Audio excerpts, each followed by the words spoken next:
Magandang araw po sa inyong lahat. Ako po si Papa Dudut. Ini-invite kayong lahat na mag-like, share and subscribe sa aking YouTube channel.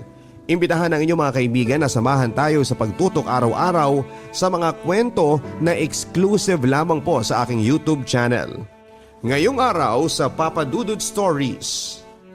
The more I try to erase those beautiful memories of our relationship, the more they wrench my heart. What was my mistake? To love you all by my heart? Dear Papa Dudut, magandang araw sa inyo at sa lahat ng mga tagapakinig. Ako po si Christian, 29 years old. Taga San Enrique, Iloilo po ako. Pero nakatira ako ngayon sa Cavite. Panganay sa 4 na magkakapatid at dating football varsity school editorial cartoonist, chess player, musician, choir member sa parish dito sa Noveleta, at dating sakristan. Nais ko pong ibahagi sa inyo ang kwento ng pag-ibig ko. Isa po ako sa mga pinag-aral ng mga pari ng Don Bosco, o tawagin silang the Salesian Society of St. John Bosco doon sa Iloilo since 2004 to 2013. This congregation is the second largest religious congregation sa buong mundo. Dinala ko sa Don Bosco's Boy Home and Vocational Training Center ng DSWD dahil lumayas ako sa amin at pumunta sa syudad na nahuli ng pulis dahil sa curfew. Alam kong naisip ng iba na ang Don ay isang mayamang tao. Pero hindi po. Ang Don ay tawag sa mga pari doon sa Italy. Kaya pag pari ako, tatawagin akong Don Christian pag nasa Italy ako. Pag nasa Pinas ay Father ang tawag sa mga pari. That was the time na napagplanuhan ng mga Salesiano na pagpaaralin ako sa seminaryo balang araw. Umpisa noon ay naging altar server ako sa misa at naging sakristan mayor noong 2008. Bilang server, akala ko noong una pagpapasikat lang dahil tumutulong ka sa pare. Pero noong nag-attend ako ng ordination sa pagkapare noong 2007, ay nalaman ko na hindi biro ang gawain ko sa likod ng pagsusuot ng sutana. Lagi ako nag-i-excuse sa klase kapag may misa sa labas ng compound kaya laging handa ang mga gamit sa misa. Goalkeeper ako ng pinakaunang football team ng Don Bosco Iloilo. Nagkakaroon din ako ng pagkakamali at injuries. But as time goes by ay parang ako si Neil Etheridge ng Philippine Ascals. Napanood ko ng personal ang game nila kung saan ay tinalo nila ang Bhutan 4-0 last 2008. Hindi ako kasing gwapo pero kasing tibay ng pader ang goal pag ako ang naroon. I like singing at ika nga nila ay kaboses ko si Luciano Pavarotti. Kaya pag nag-flag ceremony ay lagi kong tinataas ang boses ko. Pagaw pansin kay crush. Normal na buhay ko sa Don Bosco, araw-araw na routine ang meron. Pasok sa school, study dasal, football training, etc. Naging editorial cartoonist ako noong second year high school ako dahil nasa section 1 ako at nakakahiya sa akin kung wala akong extracurricular activities. Lahat sila sumasali kahit sa club lang. Hindi ko binigo ang mga pare sa mga napanalunan ko sa mga contests at awards na natanggap ko. At nagbago ito during summer of 2010. Kakabalik ko lang sa bakasyon nang nakita ko si Nora Lynn, isang trainee ng vocational center doon din sa Don Bosco. 4th year na ako noon at kakabasid lang din sa akin ng magiging salutatorya namin last year. I was praying that give me a sign na pag hindi ako nakapag-GF this time, after ng vocational course ko ay magpapari ako. I was enlightened when I see her as if she is the one. Simple, chinita, morena, sweet, anything you can describe her. Pag naglalaro ako ng football, sobrang ganado ako. Hindi lang dahil sa may bagong players na galing Cebu na karagdagang team sa amin, kundi dahil kay Nora Lynn. Dati ang sipa ko ay hindi nakakaabot sa gitna ng field, pero nagulat ako sa pagbabago. Naisip ko na baka nakapaalang ako. Try kong sumuot ng spike shoes pero same pa rin ang result. Everyday ko siyang nakakasama sa kumbento dahil siya ang in charge doon at ako naman ay sa chapel.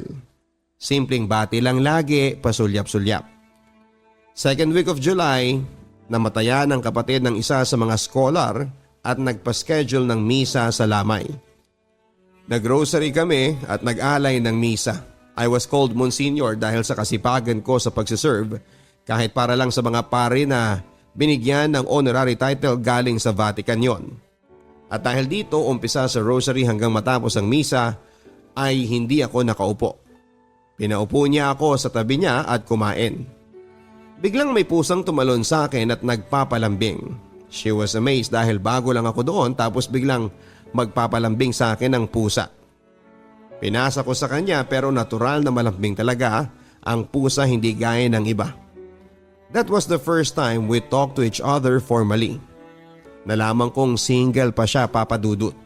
At pareho kaming naninirahan sa bukid and we said goodnight. That makes my day happy. Nag-celebrate siya ng birthday niya doon and her classmate asked, "Anong niregalo ni Christian sa'yo?" Bulaklak ang niregalo ko sa kanya na galing sa chapel.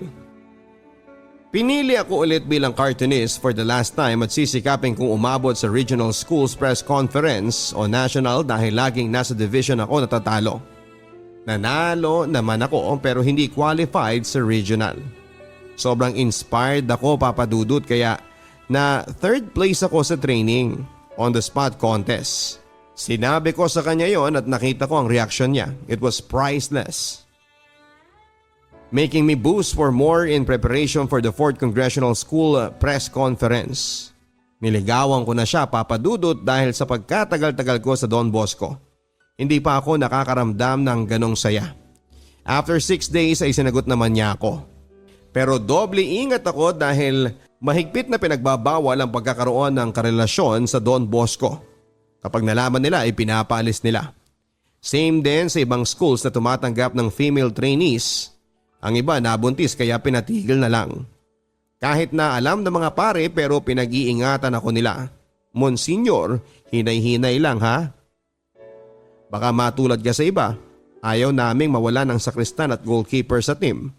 At syempre, hindi ko sisirain ang pangako ko sa kanila. Sobrang hirap ng mga unang linggo namin, Papa Dudut, hanggang sulyap, sinyasan, gamit ang bibig. At pag movie time namin every Friday at Saturday, doon kami nag-holding hands ng lihim.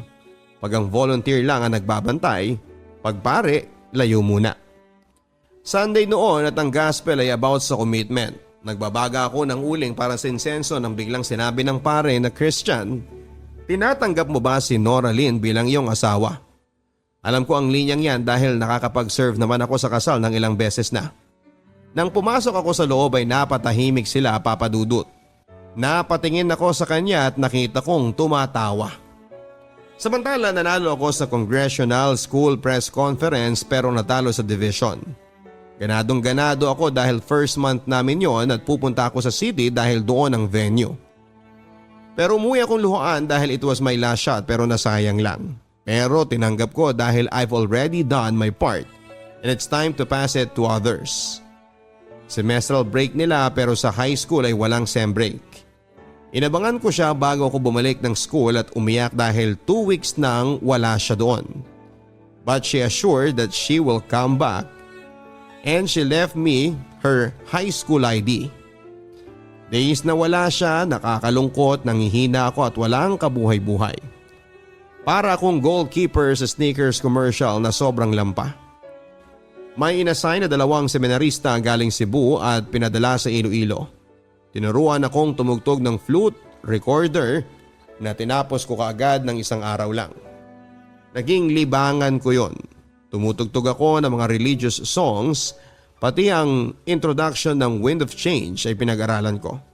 Hanggang sa nagbalik na siya. Walang paglagyan ng saya ko. The Salesian Organized Camping and 3rd Infantry Division Camp General Macario Peralta Jr. Hamidan Capiz. Simple lang ang celebration ng 2nd month namin. I gave her a pair of teddy bear but she refused to accept it. Even her friends shouted happy monthsary. Bumalik ako sa ginawa naming tent pero pumunta siya at nagsorry kaya kinuha niya ang gift ko. Next day, we arrive at the Philippine Army camp. A little seminar about the rules of the camp introduced to us their firing range, unloaded guns, tanks, and choppers. Dumating kami sa campsite at naghahanda para sa swimming. Tinanong ko siya kung maliligo siya pero ayaw niya. Nagpasikat naman ako sa kanya na makakalangoy ako sa malalim. Minsan tumatabi sa kanya at nalaman kong may kukuha ng picture namin. She accidentally left her umbrella there at hindi na nakuha. We enjoyed many activities organized about leadership, but disturbed by the firing of guns and shouting because of military drills. Naggrocery kami sa grotto and after 2 hours ng misa, sina Father Noel ang rector at si Father Cyril ang training center administrator. Umuwi na kami at nakatulog sa likod niya nang hindi na malayang nakuna ng picture for the third time dahil ang una ay ang papunta pa lang kami ng camp. Nagtaka ako bakit nakazoom ang cam, yung pala ay sa amin na nakatutok. Nag-celebrate ng birthday ang Austrian volunteer na bumisita sa amin. Ang mga Salesian novices may sorpresa pa lang nakahanda. Ang movie maker ng mga lahat ng pictures during the camping. Kinakabahan ako dahil alam kong marami doon na makikita ang mga Salesiano. Hindi nga ako nagkamali at nakita nga nila mga picture na magkasama kami. And after the program ay kinausap nila ako. Puro joke lang kina Father Noel at Father Cyril pero lagi kong sinasabi na hindi ko kinakalimutan ang sinabi ko sa kanila. Nag-joke pa nga ako sa mga novices during my college years. Kita-kit sa Cebu at sinakyan nila yon. Nagkasalubong kami ni Nora Lynn pero hindi ako pinansin. She was crying and I asked her kung ano ang ginawa ko. Dahil doon sa sinabi mo sa kanila, gusto mo na magpari ako? Ikaw ang bahala. Monsignor ka naman eh. Sabihin mo sa akin ayaw mo at tumango siya. Sabi ko sa kanya, oo, hindi ko itutuloy ang pagpapari ko para sa'yo. Ang bawat team noong camping ay may schedule para makapaghugas ng plato. Team niya sa tanghali at team ko naman sa gabi. Pero para pogi points ay tinutulungan ko siya basta walang Salesiano. During Pacquiao versus Margarito fight ay naiwan kami sa kusina. Nag-usap kami ng kung ano-ano. Sinabi niya na muntik na siyang makipag-break sa akin. Pero pinatatag siya ng nanay niya para ipagpatuloy niya ang relasyon namin. I was her real and first love dahil ang iba ay fling-fling lang at textmate lang pero hindi tumagal ng 3 months gaya ko. Pag naglalaro kami, lagi niyang kinukurot ang dibdib ko. Tapos ang kahinaan niya ay ang kilitiin siya sa tagiliran niya. At nagkaroon ako ng chance na makasmak-kiss siya sa pisngi. Then I asked her to do it once again. Then we did it in lips. A simple full of love kind of kiss. At dahil maya-maya pa, ihahanda ko ang aking Cathedral Este Chapel para sa misa, ay hindi ko pinatagal baka may makakahuli pa. Minsan siyang inaatake ng UTI niya kaya laging nasa klinik siya. Nagpa-practice na kami para sa caroling and of course ang gagamitin naming kanta ay medley na ginawa ng football coach namin na isang Salesian brother. Tinuro ko ang dance steps na matagal naming sinasayaw for 4 years. Hindi ko inaasahang magkakapulmonya ako dahil una, naglalaro ng football pagka-uwi sa school at hahayaang matuyo ang pawis. After dinner, practice ka agad ng sayaw at tutugtog ako ng Silent Night. Si Father Bong ang paring in charge sa boys' homes. Nag-joke kay Nora Lynn. Kapag kailangan mo ng tulong, isigaw mo lang ang pangalan na Monsignor ha? Nung nalaman ko na nasa clinic siya ay pinahiram ko sa kanya ang jersey kong pang goalkeeper dahil makapal ito at ang suot niyang jacket ay jeans lang. Third week of November kahit parang nilalagnat ako ay tuloy pa rin ako sa school. Nakatulog ako sa klase pero naririnig ko ang discussion kaya sa quiz ay hindi ako 0. Pinauwi na ako dahil sa tuloy-tuloy na pag-ubo hanggang nag-decide ang mga Salesiano na i-confine na ako sa ospital. So many insecurities coming from my mind. Paano ang pag-practice sa caroling? Sino ang tutugtog ng Silent Night? Paano na si Nora Lynn? 3 days na nakakalungkot sa ward pero kailangang para makabalik ako at makahabol sa caroling. Na-discharge ako after 3 days dahil walang nagbabantay sa akin. Darating pala ang relic ni St. John Bosco sa Bacolod Cathedral at gusto ng mga Salesiano na naroon ang mga bata kasama ang mga scholars. Nagpasundo ang sekretary ng mga Salesiano para menos gasto sa pamasahe at marami kaming dala pero walang dumating. Joke pa nga niya parang ayaw kanilang sunshine Monsignor. Kaya nag-tricycle kami. Bumulahaw sila ng tuwa nang nakita nila ako pero ginusto kong dumiretso sa klinik dahil gusto ko pang matulog. Nagising ako ng 5:30 PM na dahil kakausapin ako ni Noraline. As expected, may binili siya sa akin ng paborito kong Presso Creams peanut butter flavor. Nalaman kong nilabhan niya ang lahat ng damit ko at gusto niyang dumalaw pero alam niyang pagbabawalan siya ng mga Salesiano. Nag-dinner ako kasama ang mga scholars dahil may pinuntahan ng mga bata. At dahil nasa tapat ko lang ang karabal ko kay Noraline ay pinakita ko ang kalambingan ko. Ako ang naglagay ng kanin at ulam kay Noraline dahil mahina siyang kumain at sinubuan ko pa. Naging malambing si Monsignor ang sabi nila. Inggit kayo, sabi ko. Nagising akong wala sila by the next day kaya nanood na lamang ako ng misa sa TV. Linis dito, linis doon. Humingi ng pagkain sa kumbento, nood ng laban ni Donaire at Montiel, etc. Nainggit ako sa kanila dahil gusto ko ding makita ang relic ni Don Bosco. The way to recover na ako at sila naman ay magkakaroling na walang tumutugtog sa Silent Night until I get a clearance na magaling na nga ako. So many adjustment dahil hindi pwedeng mapagod. May time na hindi ako makakatulog, meron namang pwede. Sabay ang date ng Christmas party namin ni Noraline at sabi daw ay umuwi siya. Nagdasal ako na sana sa Don Bosco na siya sana magpasko. Kaya natupad ang kahilingan ko sa bayan ng Putatan, kinaugalian ng mga Ilonggo na pumunta doon eksaktong ika-16 ng December para sa magandang pailaw sa bayan at mga magagandang Christmas lights sa plaza. Inutusan ako ni Father Bong na merong misa sa Patay na pupuntahan namin kaya handa naman ng mass kit. Tawag sa isang bag na may laman ng kagamitang pangmisa. I'm expecting na isang misa sa Patay ang pupuntahan namin, yung pala ay 2. Nakakapagod pero swak dahil maraming pagkain. Pagkapunta namin sa last house na pupuntahan namin ay saktong makakahabol pa kaya. Tinugtog ko ang Silent Night. Noong tinapos ko ang kantay, sumabay pa ang fireworks kaya napatawa sila. Pauwi na sana kami pero natirik ang aming sinasakyan kaya nag-decide kami na tumambay sa bahay ng counselor. Nagka-countdown ako dahil ilang oras na ay 18th birthday ko na. Si Noraline naman nakikipagchismisan sa mga kaibigan niya tapos ay tinugtugan ko ng My Heart Will Go On. Nagparinig siya na sino kayang may birthday mamayang alas 12. Saktong 12 AM ay tumugtog ang gitarista namin ng birthday song. Pero hindi ako binati ng mahal ko. Heist, nakakatampo naman. Kaya dumating ang jeep na pwedeng maghatid sa amin ay sumakay na kami pero 2:30 na at ilang oras na, second day ng simbang gabi na. Wala akong tulog kaya nagpabaga ako kaagad ng uling at naghanda na ng chapel. Binati ako ni Noraline after the mass at naghanda kami para sa caroling sa isang school na pinapatakbo ng mga madre.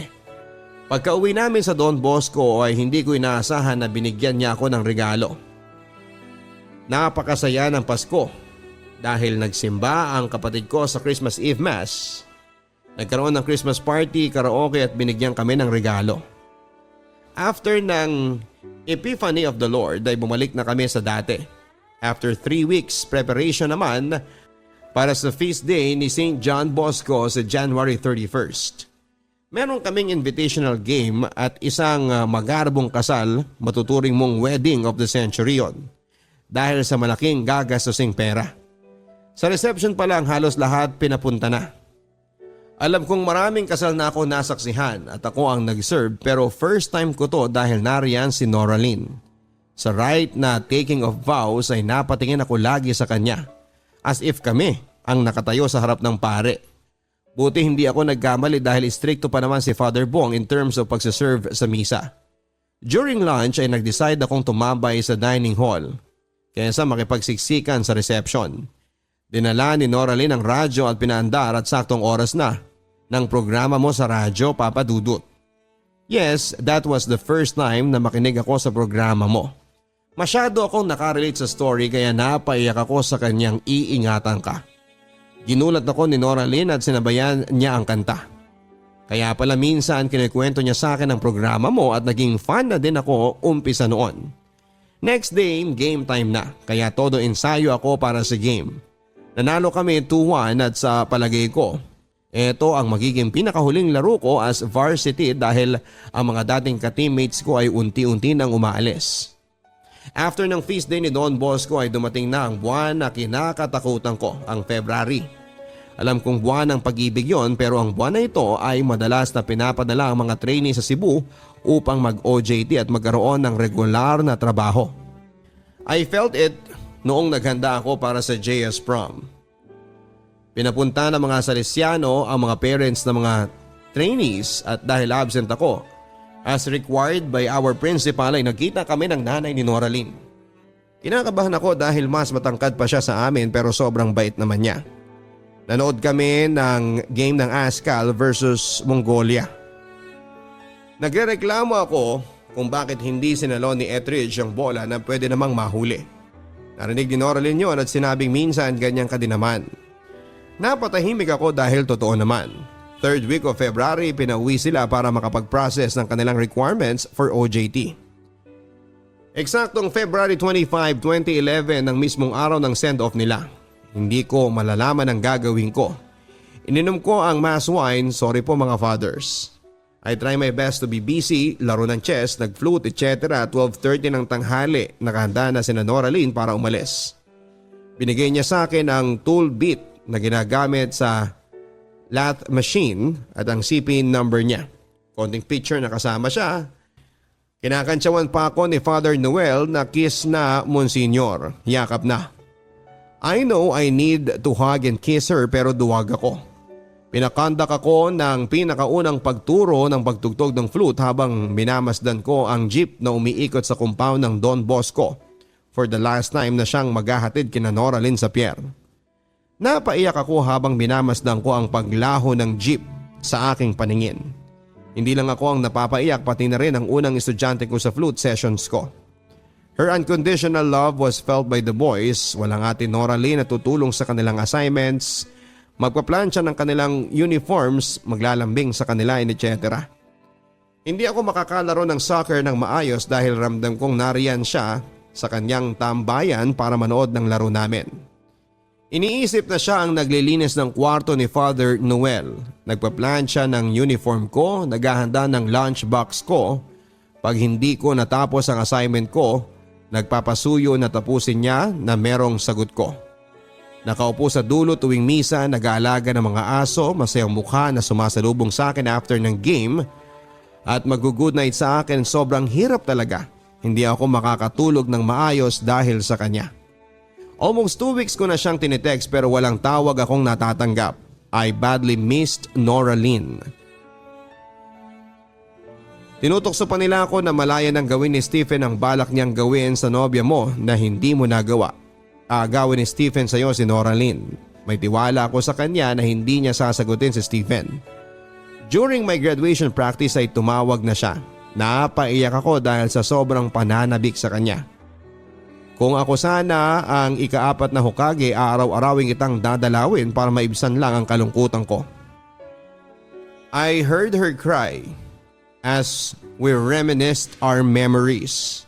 Nag-joke sa akin si Father Noel noong kumuha ako ng entrance exam para sa vocational course ko. Hahabulin mo siya sa Cebu pagkatapos ng vocational course mo, no?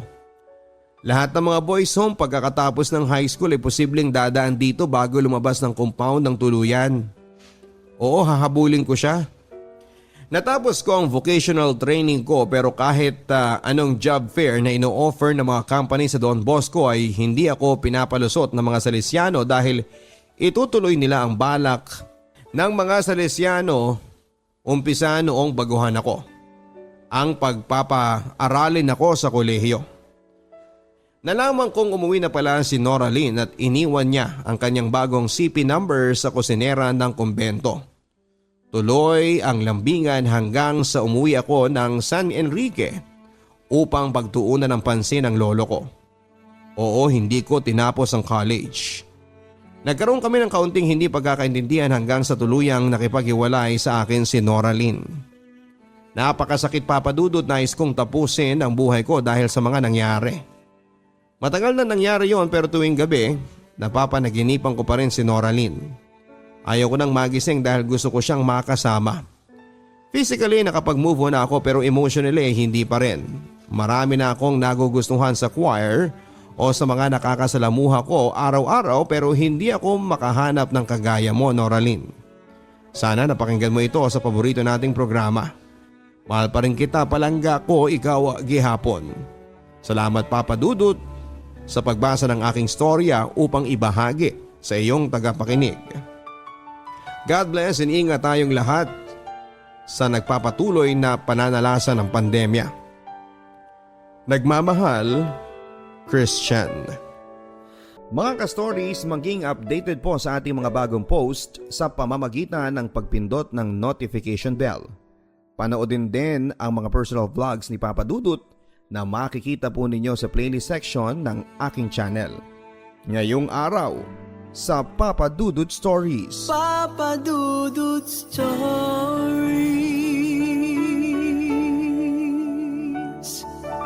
Magandang araw sa iyo Papa Dudut at sa lahat po ng mga nakatutok tulad ko sa pang-araw-araw dito sa Papa Dudut Stories sa online.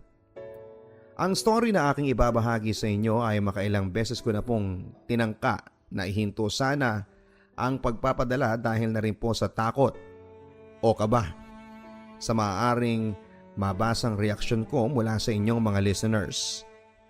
Pero dahil sa kagustuhan ko din pong malaman ang feedback ninyo, ay naging final na rin po ang desisyon ko Papa Dudut na ipadala ang aking storya.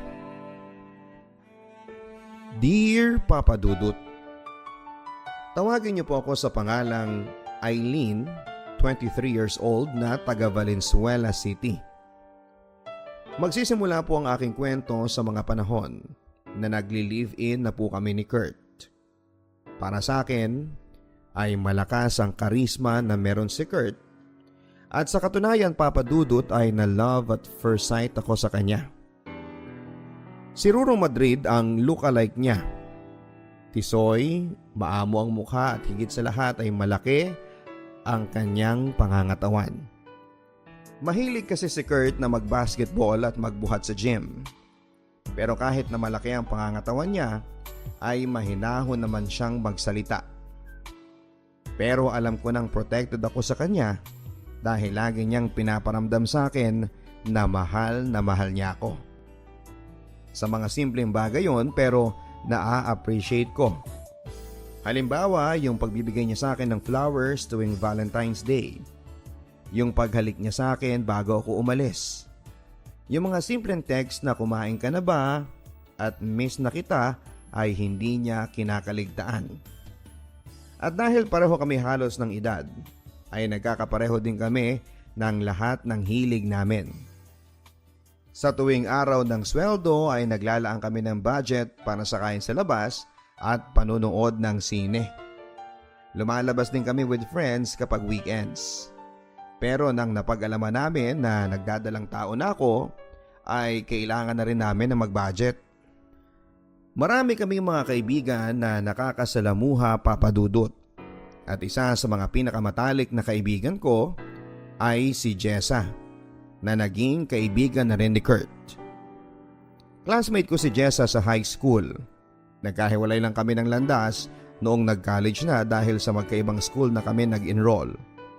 Pero kahit na ganoon pa man ay hindi pa rin nawala ang pagte-text at communication namin via FB. Papa Dudut, si Jessa po ang klase ng kaibigan na laging handa para umagapay sa akin sa hirap man o sa ginhawa. At nasubok ang pagkakaibigan namin nang napag-alaman ko na sa kabila ng 2 years naming pagsasama ni Kurt bilang mag-asawa. At kahit pa malapit na kaming magka-baby, ay magagawa pa niya akong lukohin. At bilang matalik na kaibigan ay si Jessa nga po ang una kong pinagsabihan. Nalaman ko mula sa isa pang kaibigan namin ni Kurt na may babae daw ito sa office nila. Jessa, friend, tulungan mo ko. Hindi ko na kaya. May babae si Kurt, yung OJT sa office nila. Umiiyak na sumbong ko kay Jessa habang nasa loob kami ng isang coffee shop. Ha? Paano mo nasabi? Matibay ang ebidensya ko, friend. May mga pictures ako na magka-holding hands sila. Pinadala sa akin. Hindi naging madali sa akin ang maranasan yon, Papa Dudut. Akala ko nga ay end of our relationship at goodbye Kurt na. Pero dahil sa madalas na pakikipag-usap naming dalawa ni Kurt kay Jessa, ay nagawa niya kaming maisalba mula sa hiwalayan. Naging masigasig ang kaibigan kong si Jessa na ipaintindi sa aming mag-asawa ang kahalagahan ng pagiging kasal namin. Na hindi makakabuti sa baby namin kung maghihiwalay pa kami.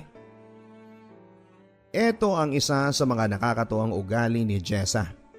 Para siyang expert pagdating sa love problem na parang ang dali-dali niyang ipag-ayos kahit sino pang magkarelasyon na on the rocks ang stability ng pagsasama. Buti na lang at andyan si best friend Jessa and soon to be kumari ko sa anak namin ni Kurt. Pero hindi lang isang beses na naulit ang ganong senaryo na si Kurt ay nambabae. Madalas ako na mismo ang kumukompronta sa asawa ko sa tuwing nahuhuli ko siyang may kachat o katagpong iba. Hindi pa ba ako sapat, Kurt? Ngayong magkakaanak na tayo. Bakit mas lalong lumiliit ang utak mo? Please, grow up! Umiiyak na sabi ko sa kanya. Ayaw kong masanay, Papa Dudut. Pero habang tumatagal, ay lalong lumalala si Kurt na para na siyang may sakit na hindi malunasan. Habi na niya ang pambababae. Sa katunayan ay hindi niya pinalampas na mambabae sa araw pa mismo ng panganganak ko. Inabot pa ng kinabukasan bago niya ako dinalaw sa ospital. Inumaga kasi siya sa kantungan ng babae niya. Marami akong mata sa labas na nagsasabi sa akin kung saan huling nakita si Kurt o kung sino ang huling niyang kausap. Baka nakakalimutan ni Kurt na kaibigan ko din ang mga kaibigan niya at mas ka-close nila ako kesa sa kanya. Minsan iniisip ko na lamang na sadyang makapal talaga ang mukha ng asawa ko dahil hindi na siya nahihiyang ipangalandakan ang ginagawa niyang pambababae. May OJT na naging babae niya. May dating kaklase at ang pinakamalupit, kahit boss niyang may asawa na, ay nalink din sa kanya. Ayon sa tatay ni Kurt, nang minsang humingi ako ng advice dito na hindi daw talaga mapipigilan minsan ang pagkakaroon ng tukso sa paligid. At mahirap ding umiwas sa minsanang tampuhan sa mag-asawa. Pero kailangan daw naming magtulungan na unawain ang bawat isa, lalo na ngayong magkaka-baby na kami ni Kurt. Ginagawa ko naman po ang lahat pa para intindihin siya. Sa katunayan, hindi na para sa akin ang pagtitiis ko kundi para sa anak namin pa. Tulungan niyo po sana akong ipaliwanag sa kanya na hindi pa huli ang lahat para magbago siya. Hindi na para sa akin kundi para sa baby namin.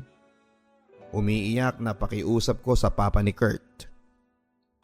Bukod sa papa ni Kurt ay isa din po sa mga hiningang ko ng advice ay ang best friend namin ni Kurt na si Jessa. Wala ding pagdadalawang isip si Jessa para suportahan ako sa struggle na ito ng buhay ko. Ako ulit ang bahala, friend. Kakausapin ko yung Kurt na yan. Pag-assure sa akin ni Jessa na magiging maayos din ang lahat. Lumipas ang ilang linggo matapos ang pag-uusap namin yon ng papa ni Kurt at ni Jessa, ay naramdaman kong naging iba ang kilos at pag-uugali ni Kurt. Unang changes ay mas maaga nang umuwi ng bahay si Kurt. Nakadalawang tingin pa nga ako sa relo ko noong una ko siyang beses na napansing umuwi ng tama sa oras. Dati halos umaga na siyang umuwi, pero sa lahat ng mga pagbabagong ginawa niya, ang pinaka the best para sa akin ay mas binigyan na niya ng time ang baby namin. Madalas ko silang makitang mag-ama na naglalaro o kaya naman ay nag-uusap na akala mo ay nagkakaintindihan sila. Papa Dudut, nagpapasalamat ako sa langit dahil sa wakas ay pinakinggan na rin niya ang matagal ko nang dinarasal. Na sana ay mapagbago niya ang asawa ko. Hindi na lamang ako nagsalita pa kay Kurt at hinayaan ko na lamang siyang magpatuloy sa mga pagbabagong ipinapakita niya sa amin na labis kong kinatuwa. Hindi lang para sa pagsasama naming dalawa kundi para sa baby namin. Marahil iba din ang naging impact ng nakapanganak na ako at nakita na niya ang baby namin. Naging matured na siya para magpakatatay. Isang araw ay nagkasundo kami ni Jessa na lumabas para magkita sa paborito naming coffee shop. Matagal na rin mula nang huli kaming magkita. Isa pa ay gusto ko ding ipaalam sa kanya na masayang masaya ako sa naging improvement ng asawa ko at nagpapasalamat ako sa kanya sa pagiging instrumento niya para mas lalong patatagin ang relasyon namin bilang mag-asawa. Ganon talagang magkaibigan, Eileen. Nagtutulungan. Basta kapag may napansin kang kakaiba kay Kurt ha, just let me know. Para masermonan ko na yang si Kurt. Natatawang sabi pa ni Jessa. Akala ko nga walang himala sa asawa ko, Jessa. Buti na lang at marami kayong kumausap sa kanya para magbago siya. Nakangiting sabi ko sa kanya. Mas late din kasing mag-mature ang mga lalaki, Eileen. Alam mo yan, friend. Pahabol na sabi ni Jessa sabay tawa naming dalawa. 8:00 ng umaga, tulog na tulog pa si Kurt noon. Nang isang FB message ang pumasok sa CP niya. Nung una ay hindi ko pinapansin yon. Pero dahil nakatatlong notifications na yata yon sa phone niya ay sinubukan ko ng buksan. Kailangan pala ng password o fingerprint ni Kurt para maka-access. Ang ginawa ko, Papa Dudut, ay dahan-dahan kong tinapat ang CP niya sa fingerprint niya. At instant ay nabuksan ko ang cellphone niya. Hindi ko akalain, Papa Dudut, na may kalandian na naman ang asawa ko. Nakakaiyak isipin na may expiration din pala. Ang akala ko ay forever na pagbabago niya. Ayon sa conversation nilang dalawa ni Jessa, magkita raw sila sa dati nilang tagpuan. Miss na raw ni Jessa ang asawa ko. Namimilog ang mga mata ko, Papa Dudut, nang mabasa ko na si Jessa ang kachat ng asawa ko. Nag-backread pa ako at nalaman ko na halos 3 buwan na pala silang nag-check-in sa motel. May mga usapan pa sila tungkol sa masarap na moment nila together.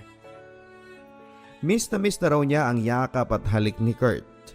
Sana daw, ipagtapat na nila sa akin ang katotohanan para maging legit na ang relasyon naming dalawa.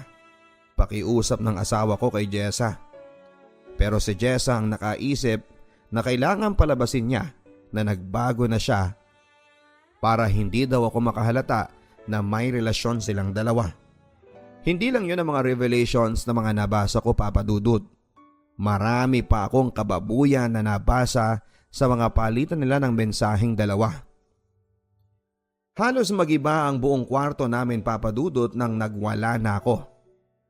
Ang ginawa ko, binato ko mismo sa katawan ni Kurt ang cellphone niya, dahilan para magising siya at magalit sa akin. Mga walang hiya kayong dalawa? Akala ko mapagkakatiwalaan kayo. Akala ko na kontento ka na sa akin, na hindi ka naman bababae dahil sawa ka na. Yun pala, kayo ni Jessa nagtitikiman. Ipapakulong ko kayong dalawa, mga hayop kayo. Sigaw ko habang umiiyak. After kong magwala ay agad kong tinawagan si Jessa para pagbantaan na idedemanda ko sila ni Kurt. Pero binabalang niya ang tawag ko. Ni hindi rin niya nagawang makapagsalita pa para ipagtanggol ang sarili niya. Sinubukan ng papa ni Kurt na kausapin ako tungkol sa mas praktikal daw na solusyon sa naging kasalanan ni Kurt at ni Jessa. Sa simula, Papa Dudut, ay ayaw kong pumayag na makipag-ayos sa anak niya. Pero habang tumatagal ay mas na-realize ko na nasanay na rin pala ako na niloloko ako ng asawa ko. Para saan pa na ipaglaban ko ang relasyon naming dalawa kung paulit-ulit din akong lolokohin ni Kurt. Para sa akin, mas gusto ko na lang na magkahiwalay kami at isasama ko ang anak ko. Kayo na lang ni Kurt ang magsama. Total, yun naman ang gusto mong mangyari, hindi ba, Jessa? Singhal ko sa kanya pero wala akong narinig na sagot mula kay Jessa. Sumagot ka, mang-aagaw, kirida. Pasigaw na sabi ko kay Jessa. Sinayang mo ang pagkakaibigan nating dalawa dahil lang sa kati mo? Na sana pinakamot mo na lang sa ibang lalaki. Pa-advice ka pa? Yun pala, gusto mong agawin ang asawa ko? Kalimutan mo na naging magkaibigan tayo. Singhal ko kay Jessa bago ko siya sinampal at nilayasan. Wala na akong pakialam kung pinagtitinginan na kami ng mga tao sa coffee shop. Ang sabi sa kanta, time will heal broken heart. Lumipas ang 2 buwan ay muling sumubok si Kurt na kausapin ako sa tulong ng papa niya. Paliwanag ni Kurt na nakapag-isip-isip daw siya na hindi niya kayang mabuhay ng malayo kaming dalawa ni baby sa kanya. Nagsisisi na raw siya sa mga nangyari at inaamin niya ang pagkakamali niyang pumatol sa kaibigan ko.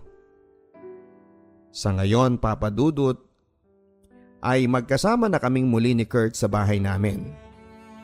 Binigyan ko siya ng panibagong pagkakataon. Oo, marupok ako, Papa Dudut. O pwede rin nasanay na akong mag-forgive at forget sa lahat ng mga atraso sa akin ng asawa ko. Kapalit ng pagbabalikan namin ay ang pag-urong ko din ng demanda laban sa kanila ni Jessa. Ako na mismo ang nag-decide na hindi na rin praktikal kung kakaladkarin ko pa ang mga pangalan namin sa kahihiyan. Alam ko po na marami sa inyong mga tagapakinig ang malamang ay nagagalit sa akin sa naging desisyon ko. Pero hindi niyo po ako maiintindihan hanggat wala kayo sa kinakatayuan ko. Sa 2 buwan naming paghihiwalay ni Kurt ay napag-isip-isip ko na hindi ko kayang magpalaki ng anak na mag-isa. Masyado na akong nasanay na nasa tabi ko lamang si Kurt para umalalay sa akin sa lahat ng bagay. Sa dati ko namang best friend na si Jessa, humingi din siya sa akin ng tawad at sa umpisa akala ko ay hindi ko na siya kayang harapin pa matapos ng mga nangyari. Pero pinatawad ko na rin siya kahit papaano ay marami din naman kaming pinagsamahan. Patatawarin ko siya sa kondisyon na hindi na kami kailanman mag-uusap na dalawa at lalayo na siya sa landas naming mag-asawa.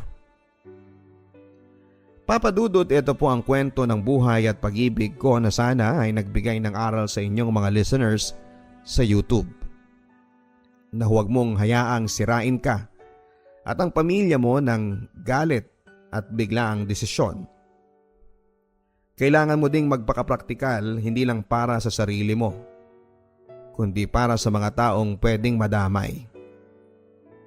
Tulad sa kwento ko ay ayaw ko pong lumaking walang ama ang anak ko. Kaya naman kailangan kong maging matalino sa naging desisyon ko.